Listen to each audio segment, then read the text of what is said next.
I see lots of talk on LinkedIn about dial to connect rates being low and all of the effort that companies are putting into trying to increase the number of conversations that they have every day, right? We've seen parallel dialers spin up as this new kind of category of sales enablement tools to help reps get into conversations with more prospects. We've seen things like phone ready leads or Titan X be developed, helping you to figure out which of your prospects pick up the phone before you call them, right? And these are all helpful initiatives, right, to help you get into more conversations in less time. But one of the things that I almost never see companies do is just take a look at the way that your prospects have engaged in the channels previously to determine how you should reach out to them in the future. What I mean by that is if you want to go and get 20 to 30% connect rates on your cold calls today, you can do that. And the way that you do that is you go into your CRM and you build a list of contacts that have a previous call disposition that equals connected, right? When you build that list and you call that list, you're going to get 20 to 30% connect rates on those calls. Why are you going to get that?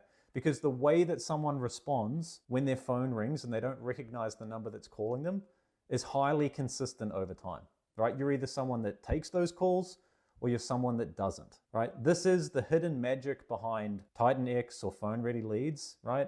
All they're doing is calling your list before you call them to figure out who picks up the phone, right? So you can do this yourself, right? If you've been in the market for any period of time, there's probably hundreds, if not thousands of prospects that you've already worked where you've tried to call them and you've got a connected disposition. Right now, the same thing applies on email and LinkedIn activity as well. If you've tracked where you've had a positive engagement, or not even a positive engagement, but some level of back and forth with a prospect, chances are you should use that channel to engage with them again in the future, right? So if a prospect has replied to an email previously, email is probably a good channel for that person. If someone's responded to outreach on LinkedIn before, chances are LinkedIn is a good channel for that person, right? And so when you have that historical information about where a prospect is more likely to engage with you, use that to your advantage. Don't take a prospect that has picked up a call from you before and enroll them in a multi-channel outbound sequence, right? Just put them in a sequence with call tasks, right? Likewise, if you've tried to call a prospect 15 times over the past 3 years and they've never picked up, don't put them in a sequence that includes phone calls because you're just going to be wasting your time, right? We call this channel validated outbound, right? Engage with your prospects in the channels that they're most likely to respond to you in. How do you know that? You can just look in your CRM to find that data.